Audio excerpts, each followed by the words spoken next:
Las canulaciones venosas periféricas es algo que se hace con muchísima frecuencia y que va destinada fundamentalmente o porque el paciente precisa una medicación intravenosa o porque tenga que acceder a algún tipo de cirugía más o menos agresiva o porque precise hidratación. Entonces, este es el acceso que prácticamente todos realizamos.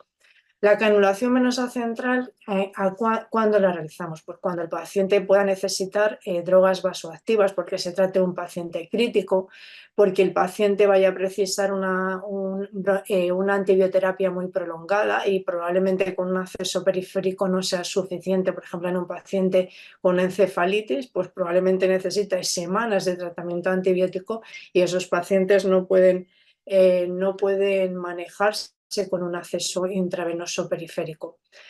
Cuando tengamos que administrar soluciones hiperosmolares, entonces en este caso no podemos utilizar una vía venosa periférica por el alto riesgo que tenemos de lesión vascular. O cuando el paciente vaya a ser sometido a intervenciones quirúrgicas complejas, en estos casos también. Y en el caso, y quizás en pediatría es una de las indicaciones más frecuentes y la que suele tener más peso, es cuando tenemos que evitar punciones venosas repetidas en el paciente pediátrico. Esto nos sucede mucho en el paciente neonatal. Y además, quizás la indicación PRINCES para la canalización venosa periférica, sobre todo de forma prolongada, es la necesidad de administración de nutrición parenteral. Bien, cuando nosotros accedemos a la canulación venosa utilizando los ultrasonidos, ¿cuáles son las ventajas que nosotros obtenemos por el uso de la canulación venosa utilizando la ecografía? Pues primero que podemos elegir es más adecuado para la indicación que tiene ese paciente de canulación venosa. Entonces podemos hacer una exploración de toda su vascularización, de todos sus accesos venosos y elegir aquel que es más idóneo y que está en mejores condiciones para ese paciente. Podemos además comprobar cuál es el tamaño del vaso y además el estado del vaso. No solamente vamos a saber cuál es su calibre, sino que podemos saber si ese vaso es lesionado, si tiene una trombosis, si ha sido puncionado anteriormente y por tanto tiene mucho más dificultad a la hora de la canalización. Pero además podemos explorar todas las estructuras que rodean al vaso y por tanto dirigir un poco nuestra punción. Podemos además elegir el calibre más adecuado para ese tamaño de vaso y no siempre elegir el calibre de forma arreglada, sino que adaptarla al vaso que vamos a canalizar. Además, durante la canalización nosotros podemos chequear la posición de la aguja, podemos chequear la posición de la guía y ver la progresión de la misma. Y al final también podemos ver cuál es la posición de nuestro catéter, incluso de dónde queda localizado el extremo de este catéter. Y esto es muy interesante porque en muchos pacientes puede ahorrarnos otro tipo el diagnóstico con prueba de imagen. Es decir, que esto nos evitaría someter al paciente a una radiación, ¿no? A un estudio radiológico. Además, cuando nosotros localizamos el vaso y estamos viendo lo que estamos haciendo, evidentemente reducimos el número de punciones. Y esta reducción del número de punciones, como veremos posteriormente, reduce el riesgo de cotrombosis, se reduce el riesgo de infección, que son las complicaciones más frecuentes que vemos con la canalización vascular, sobre todo en la población pediátrica. Y asimismo podemos valorar que tenemos una complicación durante la canalización, o bien que está produciéndose una hemorragia, que hemos hecho un hematoma, que hemos hecho un despegue de la íntima y de esa manera tenemos más riesgo de trombosis. Todo esto lo podemos valorar con la ecografía. Lo que es muy, muy importante cuando utilizamos la ecografía, bueno, no es la ecografía y aunque no la utilizamos en la canalización vascular, es el conocimiento de la anatomía. Tenemos que tener un conocimiento básico de la anatomía vascular para poder trabajar adecuadamente que utilizamos la ecografía, porque si nosotros no conocemos los vasos, la disposición de los vasos habitual, la más frecuente, es muy difícil que podamos ir a hacer una correcta exploración y por tanto una correcta elección del vaso para la indicación que estamos buscando. En el caso de la anatomía del miembro superior, la anatomía vascular, es la que se representa en esta diapositiva. Entonces, habitualmente nosotros ¿a qué vasos accedemos en el brazo? Cuando tenemos, por ejemplo, colocar un PIC, ¿no? Que es un catéter de inserción en posición central de inserción periférica. Pues aquí podemos acceder a la vena cefálica, podemos acceder a la vena basílica o las venas braquiales. El conocimiento de esta anatomía es muy importante porque nosotros podemos pensar que estamos haciendo correctamente nuestra canalización y, sin embargo, no conseguimos el avance, por ejemplo, de la guía. Y esto es porque podemos tener stop que son stop anatómicos y que tenemos que conocer, porque de eso debemos de cambiar nuestra actuación. Por ejemplo, en el caso del vaso, del brazo, el vaso que es mejor y es más óptimo para canalizar es la vena basílica. La vena basílica es la vena que es más medial de todas ellas y es una vena que es la que sigue el trayecto más recto para acceder al axilar y de ahí a la vena subclavia y posteriormente al tronco brachiocefálico. Por lo tanto, es la que tiene más éxito de canalización. En segundo lugar estaría la vena braquial. La vena braquial es una vena que es mucho más, es una vena que se pasa de superficial a profunda y en este cambio puede ocurrir que no sea fácil su canalización. Y el sitio donde encontramos más dificultad para el acceso de la guía, en el caso de la canalización de la vena braquial, es la unión de las dos, porque aunque en esta diapositiva parece representada como una zona recta, esta zona de entrada braquial hacia la vena axilar es una zona que se inclina más y en este momento aquí es cuando podemos tener dificultad al paso de la guía. Y por último está la vena cefálica, pues porque la vena cefálica es una vena que es superficial, que se suele visualizar bastante bien, que es bastante recta, pero tenemos un problema, que es la entrada de la vena cefálica en la vena subclavia o axilar. Este es un ángulo agudo y hay muchas para su. Sin embargo, esto, en la pediátrica, este ángulo es mucho menos agudo que en el adulto. Entonces, conforme vamos creciendo en edad, es más difícil canalizar la vena cefálica. Por eso en pediatría, en neonatos sobre todo, es mucho más fácil que podamos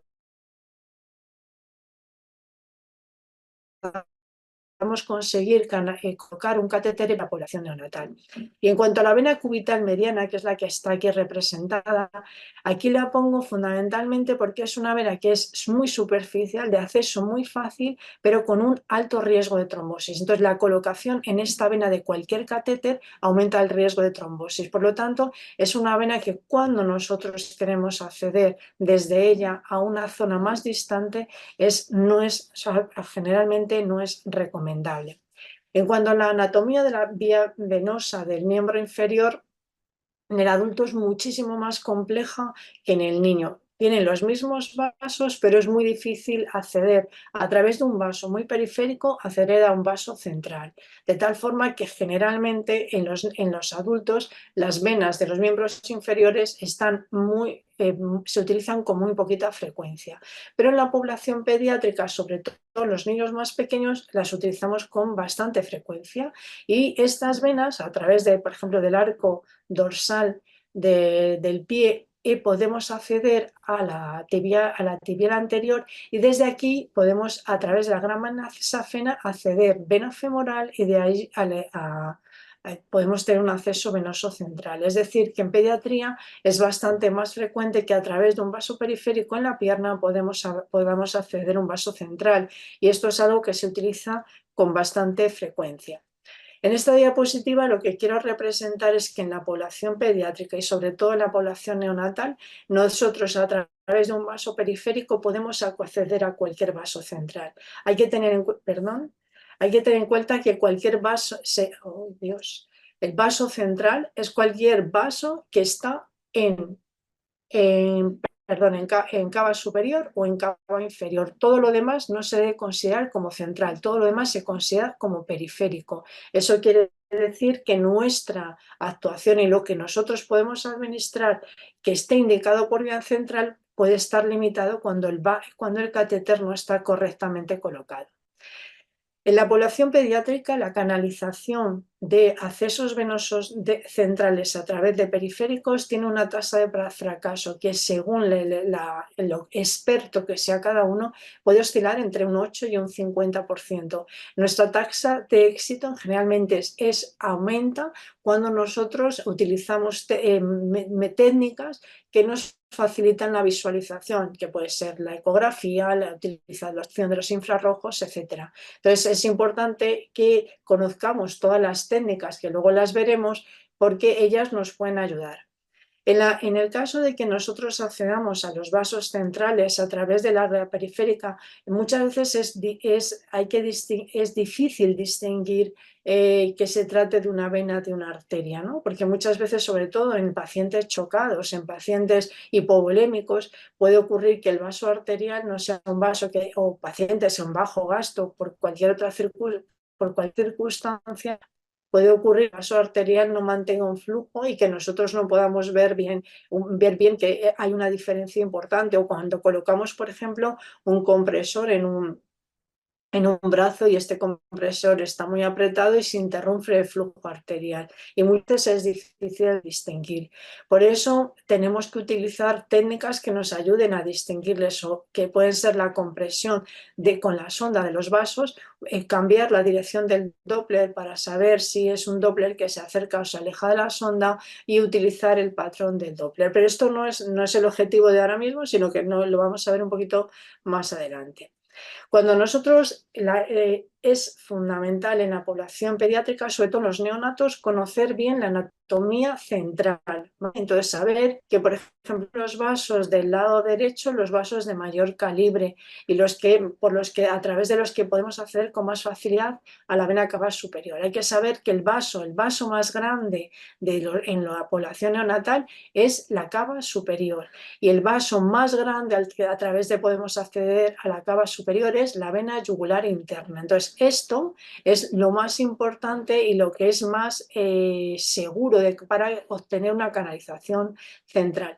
Pero también hay que saber que, aunque este es lo más seguro, el ángulo que forma la yugular en la entrada de cava superior es un ángulo que puede ser un poco agudo, y que eso puede dificultar el avance de la guía. Y entonces por eso siempre se debe hacer una exploración completa para saber un poco cómo es el recorrido de ese vaso. Saber también que son todos los vasos del lado derecho son los que tienen mayor tamaño. Entonces, detrás de la yugular interna de la cava superior tendríamos la yugular interna izquierda, luego sería el tronco brachiocefálico derecho con su subclavia y los vasos del lado derecho. Le seguiría el tronco brachiocefálico izquierdo y todos los vasos que vienen del lado izquierdo. Entonces, hay que saber que la vena cava superior es mucho más corta y mucho más vertical en el niño que en el adulto, que la cava superior y la yugular interna son los vasos de mayor tamaño, que la subclavia es pequeña, y eso puede hacer que tengamos dificultades cuando hacemos canulaciones directas de la vena subclavia, y que hay que tener en cuenta una cosa, que muchas veces en los catéteres que estamos utilizando y las guías que utilizamos, el tamaño de la jota, es decir, lo que utilizamos para el avance de la guía, para que no produzca daño en la entrada y sobre todo en la íntima del vaso, este tamaño de la jota, su ángulo puede ser mucho mayor que el diámetro del vaso sobre el que queremos pasarlo. Por eso muchas veces debemos de cambiar las guías en J por guías rectas, pero guías rectas en las que el extremo sea un extremo que tenga flapping, de tal manera que se mueva fácilmente, y sobre todo cuando se apoya en el vaso no produzca daño, sino que se consiga su avance. También hay que saber que las variaciones anatómicas en la población neonatal son mucho mayores conforme nos vamos alejando del periodo de neonatal, y que, por ejemplo, la yugular interna derecha, que es el vaso princes en la población pediátrica, puede estar hasta en un 5,5% de los pacientes, puede ser medial a la carótida. Por eso no se debe nunca realizar canulación vascular, sobre todo canulación en zonas en las que luego nosotros no vamos a poder tener un adecuado control, por ejemplo un hematoma, etcétera. Nunca debemos realizar sin visión, ¿no? Sin que tengamos hacer una exploración visionando. En cuanto a las variaciones anatómicas, bueno, la subclavia tiene una incidencia hasta de un 18% de variaciones anatómicas, es decir, de posición del vaso respecto a lo que es normal. Lo más frecuente es que la vena subclavia se localice anterior y medial a la arteria, pero esta variabilidad es importante en todos los pacientes, pero mucho más en la población pediátrica. ¿Dónde colocamos la sonda para hacer la exploración de este vaso? Pues la colocamos infraclavicular y desde esa posición podemos acceder al vaso, o si no accedemos al vaso, sino que estamos haciendo desde un recorrido periférico, podemos ver cómo avanza la guía a su través colocando la sonda por la posición infraclavicular. Y la posición la colocaremos, como ya veremos, si queremos ver todo el recorrido del vaso o solamente estamos viendo el vaso cortado en través con el paso de la guía. En cuanto a la vena yugular interna, pues es un vaso que también tiene una variabilidad anatómica importante, que lo más frecuente es que se localice anterior y lateral a la carótida, pero como ven en la diapositiva, pues tiene muchas más posiciones, ¿no? Y en los neonatos, hasta en un 5% de los casos, se localiza medial. Por eso es obligada la exploración de cada vaso que debamos canalizar, porque no siempre están posicionados en donde habitualmente tienen que estar. Y eso, claro está, pues aumentaría el riesgo de punciones arteriales accidentales y, por tanto, el riesgo de complicaciones. En cuanto a la anatomía venosa de la vena femoral, pues habitualmente, como ven en esta diapositiva, se localiza generalmente medial y posterior a la arteria.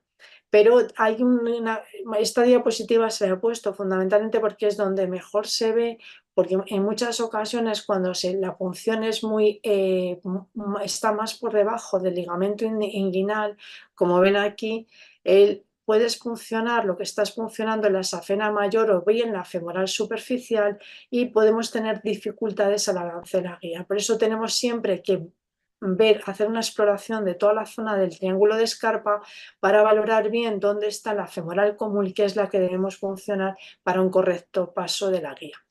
La femoral en la población pediátrica, sobre todo en los neonatos, tiene una variabilidad importante. Lo más frecuente, ya he dicho antes, que es que se coloque posterior y medial a la arteria, pero en muchas ocasiones puede colocarse en posición anterior y medial a la arteria, o incluso justo encima de la arteria, o incluso lateral. Esa es mucho menos frecuente, pero a veces nos las encontramos. Y la apertura de la cadera puede hacer que nosotros desplacemos la posición de la vena sobre todo cuando se encuentra anterior y encima, o sea, anterior y prácticamente encima de la vena. Entonces, el desplazamiento de la cadera puede hacer que se separen ambos vasos, que podamos ver mejor cada uno de ellos. Esto es mucho más frecuente cuando los pacientes todavía no han iniciado la deambulación. Entonces, en este caso, la apertura de la cadera sí que va a permitir la separación de las dos estructuras y esto, conforme conforme el niño se va haciendo mayor, que cambia la posición de la cadera, es decir, dejan de tener esa apertura para hacerse todo más lo que es lo que se coloca en la pierna en la bipedestación. En ese caso ya el desplazamiento de la cadera hace que podamos conseguir menos desplazamiento de un vaso sobre otro, y por tanto tenemos que visualizar bien para cambiar muchas veces el sentido de la aguja para evitar la punción accidental de la arteria. La elección de cada uno de los vasos, pues todos ellos tienen ventajas y todos tienen inconvenientes. ¿Cuáles son las ventajas en las venas subclavia? Pues es el vaso que tiene menos incidencia de complicación, de infecciones, porque es una zona donde es mucho mejor la limpieza y además permite una mayor movilidad del paciente. Pero en el caso de la población pediátrica tiene mucha más frecuencia de tipo toras, trombosis y sobre todo podemos encontrar mal posición del catéter cuando se accede sobre el lado derecho, porque en la entrada, cuando entramos desde la subclavia hacia la cava superior, ese ángulo es un poco agudo y puede hacer que nos desplacemos hacia la yugular o bien hacia la vena innominada. No debemos canularla siempre que tengamos un trastorno de la coagulación, porque evidentemente no tenemos posibilidad de realizar compresión para disminuir el hematoma y por tanto no debemos hacerlo. Y en el caso de la yugular interna, pues sabemos que es el vaso que tiene menos incidencia de trombosis, porque en el caso, por ejemplo, de la subclavia, la movilización del catéter entre la costilla y la clavícula, eso puede dificultar el flujo en el catéter y por tanto aumenta el riesgo de trombosis. Y esto se ve mucho más en los niños. En el caso de este tiene menos frecuencia de malposición, sobre todo cuando el acceso es a través de la yugular interna derecha, y en el caso de un paciente con riesgo de sangrados, pues es mucho más fácil la compresión o cuando hemos hecho accidentalmente una punción arterial. Tiene cierto riesgo de neumotórax, sobre todo cuando son punciones bajas, y en el caso de la punción del lado izquierdo, la lesión del conducto torácico, o incluso cuando las punciones, no, sobre todo cuando se hacen por referencias anatómicas, uno de los riesgos es la punción del plexo braquial. En cuanto a la vena femoral, es una vena generalmente, sobre todo en la población pediátrica, es una vena de fácil acceso, porque tiene una anatomía muy sencilla y generalmente con la palpación, si no disponemos de ecografía, pues es relativamente fácil la punción, porque podemos hacerlo a través de la palpación de la arteria femoral. Como es un vaso que es casi como un acceso periférico a un vaso central, pues no tenemos complicaciones torácicas porque estamos lejos del territorio torácico cuando realizamos la punción. Y es en aquellas situaciones, por ejemplo, de reanimación en las que no tenemos acceso al tórax porque se está haciendo algún tipo de intervención, es una zona alejada y por tanto nos permitiría poder hacer el acceso a la vía aérea y el acceso vascular al mismo tiempo. Y sus inconvenientes es que tiene un riesgo alto de trombosis y de infección, mucho más de infección en el caso de la población adulta, y además hay riesgo de artritis séptica. No es muy frecuente, pero bueno, es algo que está descrito y es obligado ponerlo. Y ahora entramos un poquito más en el manejo de la ecografía, un poquito para tener un conocimiento de tener unas pinceladas de lo que es la ecografía y para poder un poco rentabilizar el uso de ella. Tenemos que saber, la ecografía realmente consiste en una sonda que tiene un cristal, que es un cristal que emite sonidos, y lo que hay que hacer es que el cristal lo lanza sobre diferentes estructuras y lo que recogemos es lo que nos da ese sonido, es decir, lanzamos y luego recogemos ese sonido. Entonces, eso que nosotros recogemos va a depender de la estructura sobre la que está lanzando el sonido, ¿de acuerdo? Entonces, cuando nosotros hablamos de ecografía, definimos lo que es un ciclo, que es lo que es un ciclo de una onda, es todo el tiempo en el que se ve algo que se repite, es decir, tenemos una onda positiva, baja y negativa. Esto sería un ciclo. Son dos ondas, la onda que lanzas y la onda que vuelve. Longitud de onda es la distancia en la que se repite, ese ciclo. Entonces, esto sería la longitud de onda. La amplitud, pues es la altura de esa onda, ¿de acuerdo? Entonces, cuando nosotros lanzamos, es decir, tenemos algo con mucha amplitud, quiere decir que tenemos un sonido muy intenso, son ondas muy altas. Cuando nosotros tenemos una frecuencia alta, o sea, muchos hercios, estamos dando muchos ciclos en los mismos segundos, ¿vale? Eso es lo que es el hercio sería la cantidad de ciclos que vemos de estos ciclos en un segundo. Y entonces Entonces, cuando vemos muchos ciclos en un segundo, nosotros decimos que tiene una alta longitud de ondas. Es una onda, perdón, es una sonda de alta frecuencia. Cuando nosotros vemos que da pocos ciclos en un segundo, es decir, pocos hercios, es una sonda, perdón, de baja longitud de onda. Entonces, dependiendo de dónde nosotros queramos ver, pues tendremos que utilizar una sonda de alta frecuencia o de baja frecuencia. Cuando yo quiero ver lo que está más superficial, utilizo sondas de alta frecuencia que me lancen y me den rápidamente información. Entonces me lo dan sobre lo más superficial. Cuando yo quiero ver algo que está más profundo, lanzo ondas que vuelven, lanzo ondas que vuelven. Eso es de baja frecuencia, que es lo que se utiliza, por ejemplo, para ver un abdomen, etcétera. Además, cuando nosotros lanzamos los sonidos, es decir, los ecos, esos ecos chocan con moléculas y luego vuelven. Si nosotros tenemos muchas moléculas, estaremos recibiendo muchos ecos y eso se representará como una zona con muchos ecos, están todos muy juntos, eso es hiperecogénico. Por el contrario, cuando, por ejemplo, en el aire que tenemos las moléculas muy sueltas, nosotros vamos lanzando las ondas y tiene dificultad cada onda para encontrar esas moléculas, de tal forma que estamos recibiendo poca información, pocos ecos que vuelvan y eso es anecoico. Entonces hay una graduación entre el hiperecogénico y el anecoico anecogénico y en esa graduación se mueven todas las estructuras sobre las que nosotros podamos visualizar. ¿De acuerdo?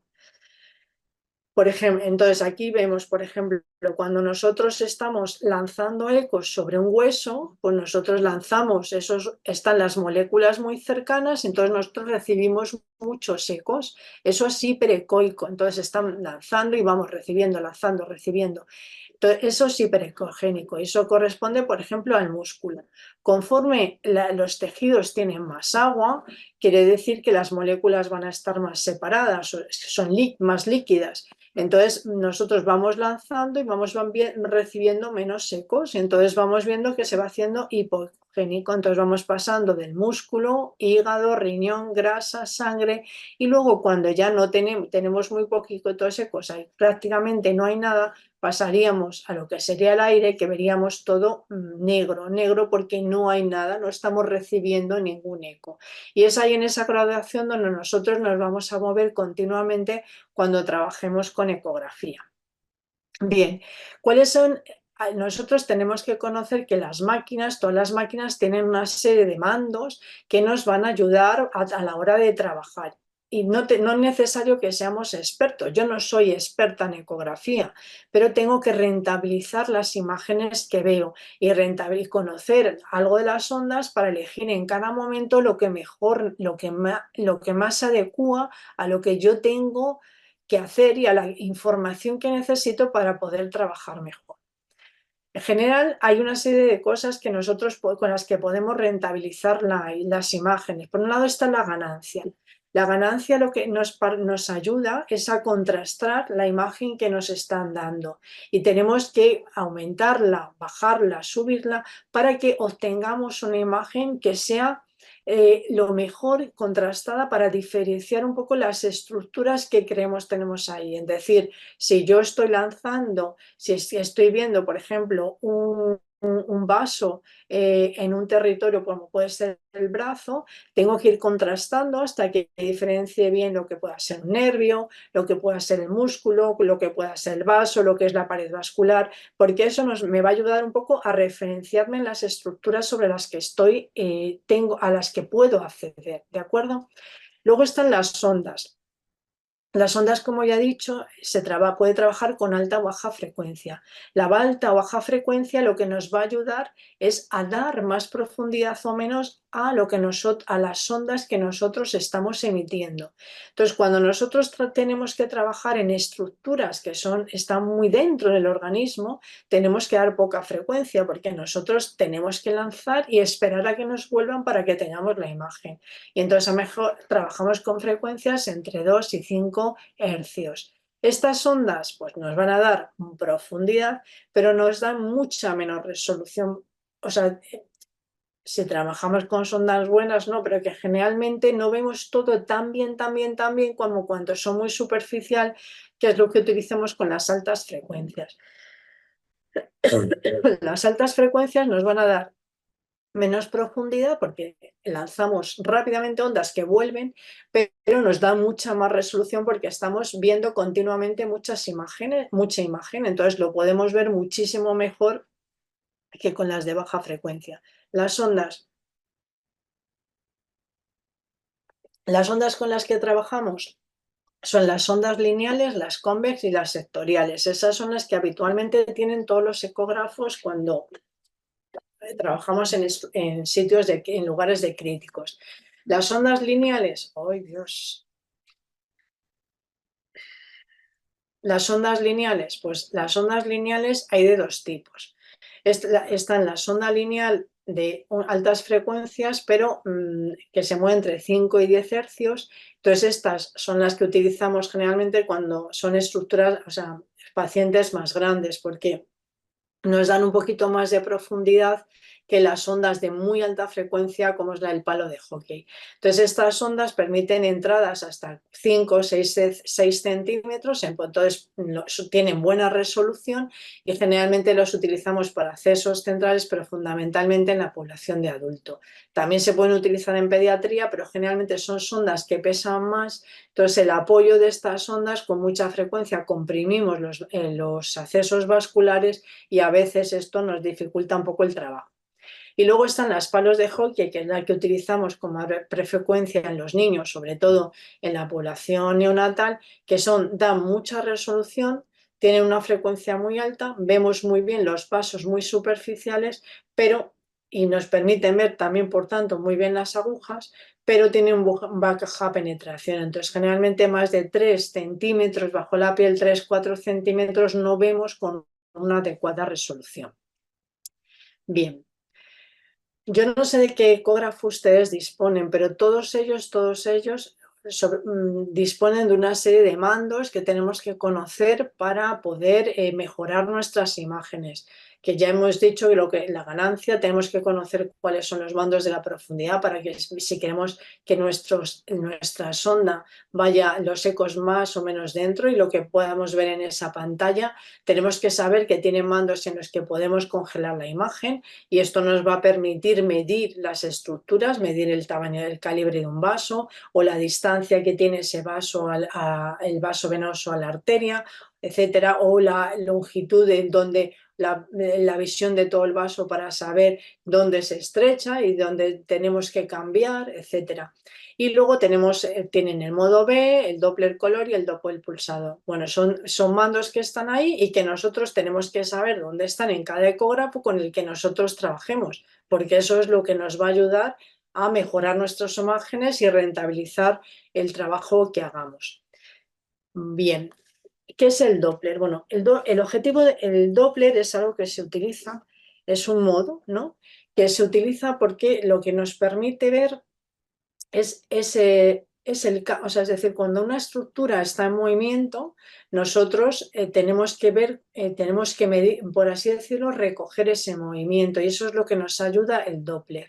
Entonces, ese Doppler, esos modos pueden ser en modo M, modo bidimensional o lo que conocemos bien en Doppler. El modo M es cuando nosotros en lo que lanzamos ponemos la sonda del ecógrafo y en lo que lanzamos es el cristal lanza un eco, un sonido y ese sonido el cristal lo recoge.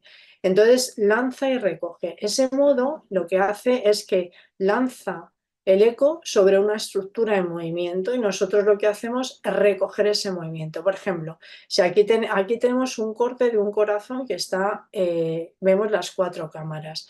Entonces vemos ventrículo derecho, septo, ventrículo izquierdo. Yo lanzo aquí una línea, ¿no? Lanzo aquí el eco y lo recojo. Entonces aquí, ¿qué me aparece? Como estas estructuras se están moviendo, pues veo la pared del ventrículo derecho, la pared del septo, en lo que sería la cavidad del ventrículo izquierdo y la pared posterior del ventrículo izquierdo. Entonces, ¿qué es lo que me permite? Pues esto me permite que como se están moviendo dos estructuras que se acortan y se acortan y se engordan, yo puedo medir, midiendo esta distancia y midiendo esta, cuál es su fracción de acortamiento y cuál es una forma de calcular, por ejemplo, el gasto cardíaco, ¿no? Entonces, este modo es lo que utilizamos para estructuras que se están moviendo. El modo bidimensional, que es lo que tenemos imagen estándar, es decir, nosotros emitimos los ecos y esos ecos se recogen y nos dan la imagen que tienen ahí, que es una imagen, aquí vemos diferentes estructuras con vasos, etc. Y luego está el modo Doppler, que es sobre el que vamos a insistir un poco más, que lo que ve es el movimiento de sustancias, de líquidos dentro de una estructura. Y este Doppler lo que hace es que emite un sonido y lo recogemos. Como está en movimiento, no damos una imagen estática, sino que nos va a dar una imagen dinámica. Y esa imagen dinámica, lo que va a hacer el ecógrafo es transformarla o en una onda o transformarla en colores. Entonces, el Doppler espectral es cuando nosotros lanzamos una onda y la recogemos, pero eso se representa en forma de una curva. Y esa curva puede ser solamente con un cristal, mete la sonda y la recoge, y eso es el Doppler pulsado, o puede ser continuo cuando hay dos cristales, uno emite y otro recoge. Entonces tenemos una onda que va y otra que vuelve, que se aleja. Y eso, ¿vale? Es el Doppler continuo. El Doppler color es lo mismo, que es como otro Doppler, pero que la representación de ese movimiento, en lugar de dárnoslo como una curva, nos lo da como un código de colores. En un código de colores en el que puede ser que si se acerca al transductor nos lo da como una imagen en rojo, y cuando se aleja del transductor nos lo da como una imagen en azul. Y esto es importante saber, que el código de colores depende de si ese flujo se acerca o se aleja del transductor, porque puede ocurrir que en función de cómo yo posicione la sonda, ¿vale? Un mismo vaso, si lo cambio de posición, el Doppler me puede venir o sea, es decir, la imagen la puedo recoger en rojo y eso puede ser una vena, o la puedo recoger en azul y puede ser una arteria. Es decir, es un código de colores que no es ni arteria ni vena. Código de colores que lo que representa es me alejo o me acerco a la sonda, pero no es rojo arteria, azul vena. Y eso es muy importante, porque muchas veces, cuando nosotros cambiamos la posición de la sonda, el eco se puede acercar o alejar. Entonces, la misma imagen podemos verla rojo o verla azul. Y eso no quiere decir que sea arteria o vena. Y esto lo digo porque es importante, porque todo el mundo muchas veces se interpreta: lo veo rojo, es una arteria; lo veo azul, es una vena. El Doppler tisular se utiliza fundamentalmente para ver flujos en tejidos, flujos bajos, ¿no? Para ver un poco la vascularización de los tejidos. Y que es un Doppler que, por ejemplo, para nosotros es un Doppler que se utiliza mucho más, lo utilizan los radiólogos. Nosotros, o por ejemplo los ecografistas que hacen obstetricia, nosotros lo utilizamos muy pocas veces. Y el Doppler espectral, ya he dicho que puede ser pulsado, puede ser continuo, en función de que tengamos uno o dos cristales. Un cristal sería pulsado y dos cristales continuos. Entonces, el Doppler pulsado, nosotros imaginemos que este es, por ejemplo, un vaso arterial, lanzamos el Doppler y entonces ahí lo ponemos, y ahí estamos viendo el movimiento de la sangre. Va, baja, y que sería el de una arteria, ¿de acuerdo?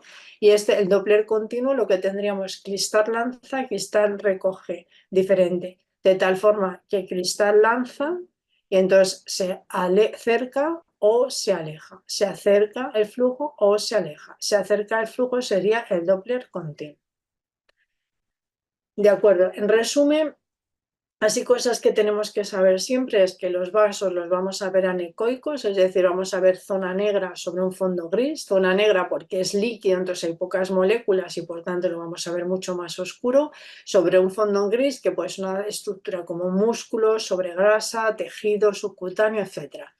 Que las venas, así, todo esto es para manejarnos de forma un poco... eh, hacernos un poco a las imágenes, ¿no? Las venas pues suelen ser más ovales, las paredes son más finas, cuando colocamos las ondas son mucho más comprensibles, cuando hacemos alguna técnica que aumenta el retorno venoso, pues vemos que se distiende, por ejemplo, cuando ponemos un compresor o cuando, por ejemplo, comprimimos el ligamento inguinal, pues podemos ver que la vena femoral aumenta su calibre, o cuando nosotros ponemos, por ejemplo, al paciente en Trendelenburg, pues podemos ver cómo la yugular aumenta su calibre. Que las arterias pues son más redondas, sus paredes generalmente son algo más gruesas, cuando es más difícil que las comprimamos por la sonda y podemos ver muchas veces el latido, entonces vemos que la pared arterial pulsa. Eso es importante, pero que también, como he dicho antes, puede ocurrir que si nosotros, por ejemplo, ponemos un compresor, ¿no?, para realizar la canalización, puede ocurrir que la presión que ejerce el compresor dificulte el llenado arterial y por tanto veamos que la arteria no pulsa. Eso no siempre es importante. Y luego después en general no se recomienda el Doppler, en el Doppler color, porque el Doppler color nos puede confundir si no lo tenemos muy claro si es arteria o vena. Entonces es mucho mejor utilizar un Doppler pulsado para ver si es una arteria o es una vena. Y en cuanto a la orientación de las sondas, siempre que coloquemos una sonda tenemos que saber lo que es derecha e izquierda y lo que es derecha e izquierda en la pantalla que estamos viendo. Y esto es importante porque tenemos que saber cómo está colocada, qué estructura tenemos a la derecha, qué estructura tenemos a la izquierda, porque muchas veces podemos pensar estoy pinchando aquí, todavía no he pinchado, estoy a la derecha, pero la imagen está al revés en la pantalla. Entonces es muy importante, lo primero es localizarse y ver en el entorno en el que te estás moviendo antes de realizar ninguna técnica. Las técnicas de acceso vascular, pues ya hemos dicho que las ondas que utilizamos son sondas lineales y de alta frecuencia. ¿Cómo podemos colocar las ondas? Es decir, ¿cómo podemos acceder al vaso? Pues hay dos técnicas de canalización, en plano o fuera de plano. En plano quiere decir que nosotros estamos viendo todo el recorrido del vaso y colocamos la sonda paralela al vaso. Entonces colocamos la sonda, visualizamos el vaso y nosotros funcionamos y vamos a ver toda la vena en longitudinal y vemos asimismo todo el recorrido de la aguja cuando entremos. Fuera de plano lo que nosotros hacemos un corte transversal del vaso. Entonces vamos a ver el vaso en redondo, es decir, como lo vemos aquí, solamente vemos el puntito, podemos ver el puntito de la aguja, pero nos permite ver muy bien todas las estructuras que están alrededor del vaso. Por eso es muy importante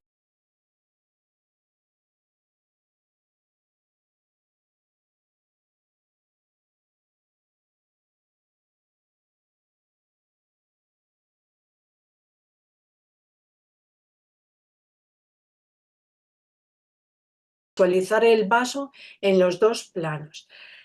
El acceso en plano es un acceso que generalmente es más fácil para pediatría. ¿Por qué? Porque visualizamos mucho mejor todo el recorrido del vaso, pero no debemos ir a él si no hemos hecho una exploración de las estructuras.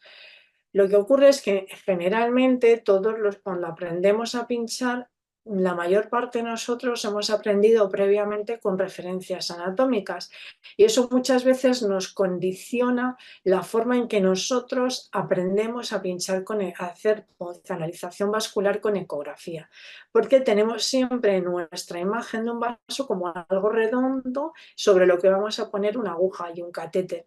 Entonces, por eso para nosotros, generalmente los anestesistas o las enfermeras, es más fácil pinchar fuera de plano, pero lo correcto es siempre visualizar la aguja en todo el trayecto.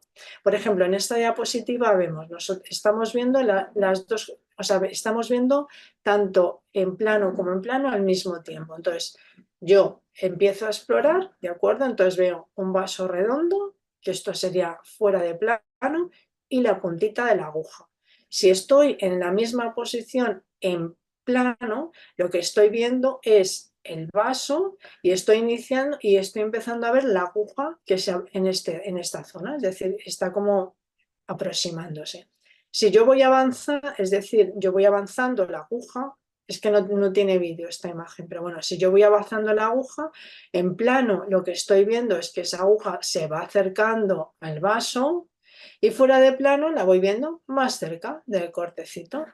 Seguimos, ¿no? Entonces vamos siguiendo avanzando la aguja y yo ya voy a ver la aguja dentro del vaso, que es este corte, el corte número 3. Entonces en este punto yo veo toda la aguja y ya la veo dentro del vaso. Pero si aquí me pongo en transversal o fuera de plano, pues ya veo redondito, veo la aguja dentro del vaso.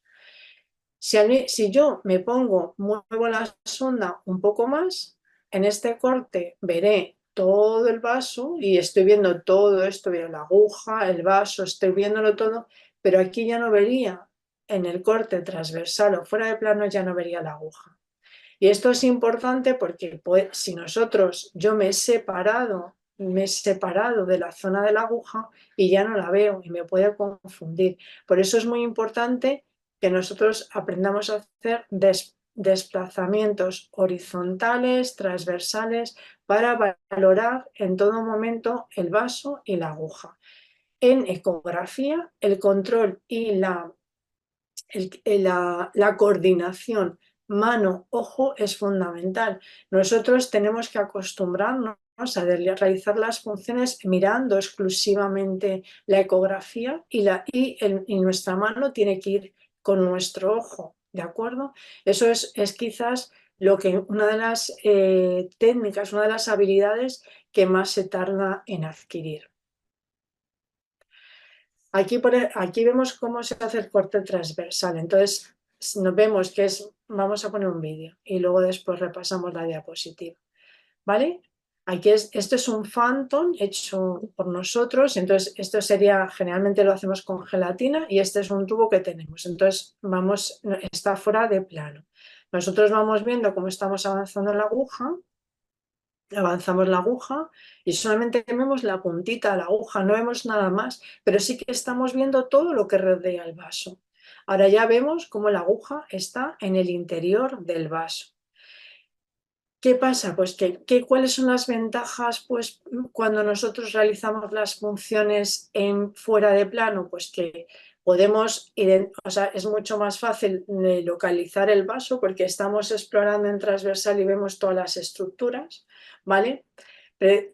Solamente vemos un pequeño tramo del vaso porque vamos solamente el corte en ese punto. Podemos ver todos los tejidos que nos rodean y como estamos viendo dónde están otros vasos, como puede ser la arteria, pues tiene mucho menos riesgo de punción arterial. Y además, como nosotros podemos desplazar lateralmente y angular, es mucho más fácil que podamos ir buscando la aguja que en el caso de en plano.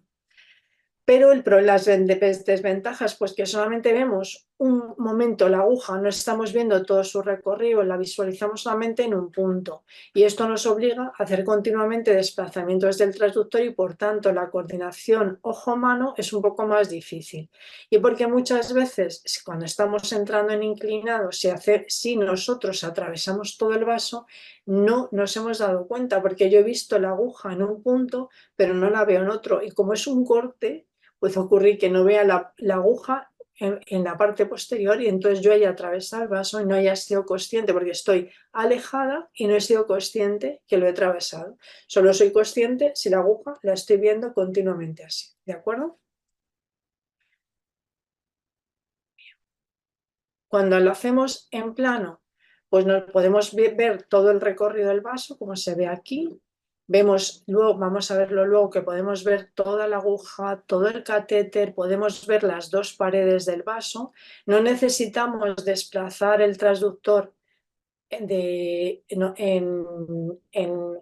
ver si lo digo, en longitudinal, y es mucho más fácil evitar la punción de las dos paredes. Evidentemente es más fácil porque estamos viendo las dos paredes. Si yo entro así la aguja, estoy viendo que me quedo aquí o que la atravieso. En cambio, si yo la tengo así y corro, puede ocurrir que yo no vea la punta de la aguja porque estoy aquí y la aguja la he atravesado aquí, ¿de acuerdo?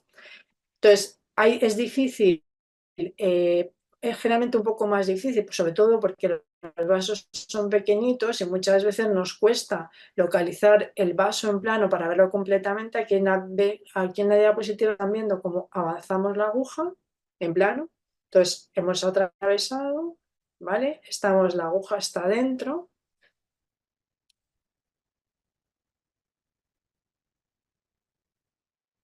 Aquí tienen ustedes la aguja, entonces ahora estoy introduciendo la guía, ¿vale? Y ustedes están viendo cómo la guía, en este caso, está rebotando. Yo así sé que no me está avanzando porque me está chocando con la parte posterior. Sé que tengo que retirar un poco la aguja, saco la guía y vuelvo a meter para que la guía no se apoye sobre la pared del vaso y avance.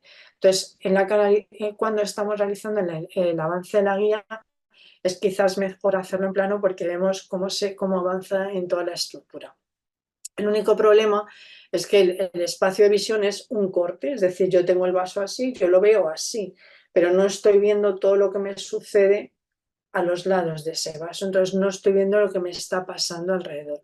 Pero quizás esta técnica es quizás la más correcta al utilizar, pero personalmente creo que es un poco más difícil, sobre todo cuando hemos aprendido a realizar las funciones con referencias anatómicas.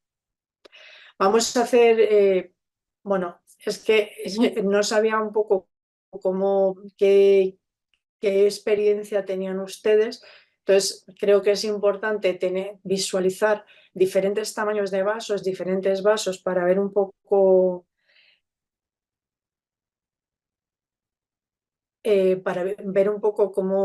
se visualizan en diferentes tamaños de pacientes y sobre todo deberíamos de aprender a visualizar desde un adulto hasta un neonato para ir haciéndonos con las imágenes y haciéndonos con el manejo de la ecografía.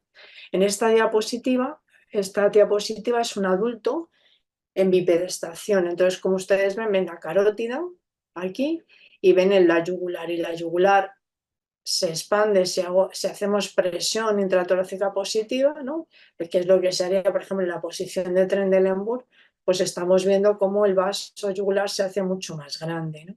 En un adulto en bipedestación es difícil ver la yugular porque se está vaciando, pero en posición sentada, pues como queda la aurícula derecha más alta que la posición de la yugular, es más fácil visualizar. En esta es una diapositiva, es una imagen de un niño un poquito más pequeño. Entonces es como vemos, por ejemplo, una vena femoral, que en el caso es una vena femoral izquierda. Entonces esto lo que es una imagen muy rápida, pero si no la ponemos varias veces, ¿vale? Entonces ustedes ven aquí la arteria es arriba y ustedes van viendo como si yo voy cambiando la posición de la sonda, puedo ver la arteria en azul o en rojo, ¿vale? Y la vena que es esta, lo mismo, o sea, aquí ustedes dirán, pues esta es la arteria, pero realmente es la vena, lo que pasa es que va a cambiar según cómo ponga la posición. Aquí se ve muy bien que la vena es posterior y medial, la vena femoral posterior y medial a la arteria femoral. Y aquí conforme el niño se va haciendo más pequeño, pues vamos viendo que la dificultad en la visualización de los vasos va aumentando y por tanto si vemos con más dificultad, funcionamos y canalizamos con más dificultad. Esto es un niño de 3 meses, son los vasos femorales de un niño de 3 meses, entonces vemos que hay algo que está aquí latiendo y tenemos que ir a buscando el vaso femoral. En este caso, vamos a repetir la imagen para que lo vean ustedes. Dios.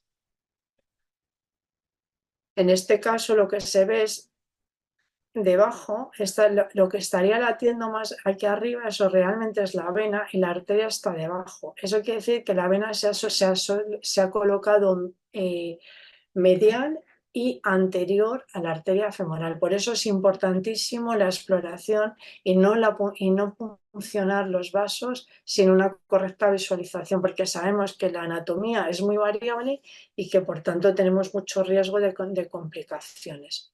Esto ya es el vaso femoral de un niño de 1.200 gramos. Aquí las cosas ya se complican.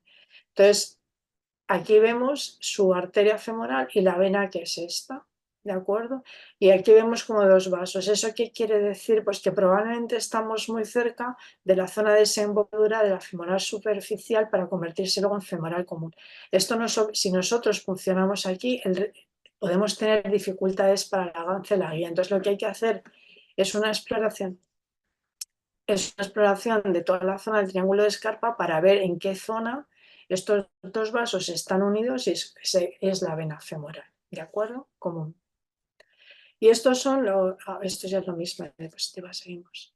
Estos son en unos 700 gramos. Aquí ya las cosas se complican muchísimo en la visualización. Son vasos femorales, ahí vemos, esta sería la cadera, y ahí vemos un vaso que parece que está latiendo y esto lo pongo porque es muy difícil. Lo que quiero decir con esto es que la canalización vascular en la población neonatal es muy difícil. Entonces aquí vemos, ahí es una imagen un poquito mejor en la que ven un vaso que está latiendo y otro vaso que parece que pueda ser la vena. Ahí intentaríamos colocar el Doppler para ver si podemos rentabilizar un poco la información que nos da las imágenes. Y estos son los vasos yugulares de un niño de 700 gramos, ¿vale? En un niño despierto.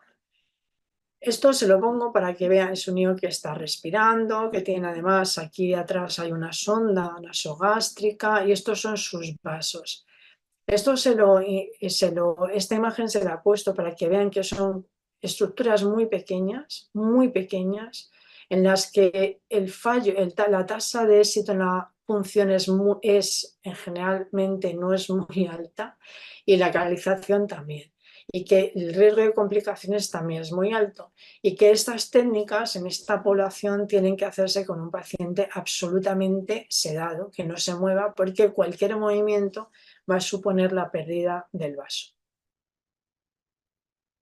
Vale, esto sería la exploración de los vasos en el brazo de un niño de 6 años, para que vean que esto es técnicamente no es complejo. Entonces aquí vemos la arteria, esto sin la arteria, entonces ahí vemos un vaso que está latiendo y aquí arriba parece que puede haber un vaso, si yo coloco el Doppler ahí, veo un vaso, veis que según como pongo la imagen, puede ser rojo o puede ser azul. Lo único que estoy haciendo es cambiar la posición del Doppler.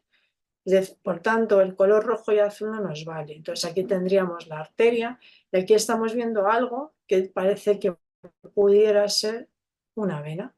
Bueno, pues lo que haríamos es meter la onda es una onda de arteria, es un flujo pulsatino o no. ¿De acuerdo?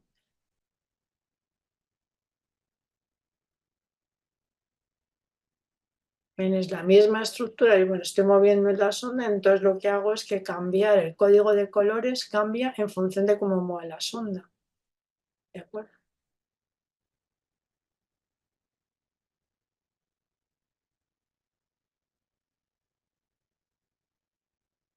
Y ahí arriba, si están viendo, si quieren vamos un poco para atrás. Para atrás, nada. Bueno, seguimos.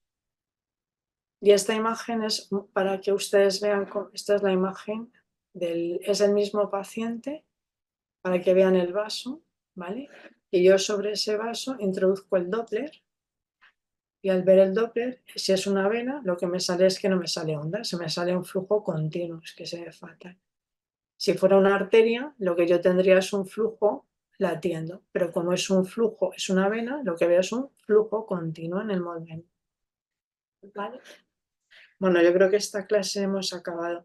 Había pensado, si les parece, que continuamos con la siguiente clase y posteriormente ya, si quieren, dejamos luego para el final. La siguiente clase es un poquito más corta, entonces podemos dejar las preguntas un poco para el final, si les parece bien. No sé si alguien me quiere decir algo. Hola, buenas tardes, doctora. Les saluda Los Eduardo libros. Gámez. ¿Me escucha? Vale, perfecto. Entonces vamos a la siguiente clase. Entonces voy a minimizar un momento para poder ver. A ver, voy a pasar un momento el uso compartido para poder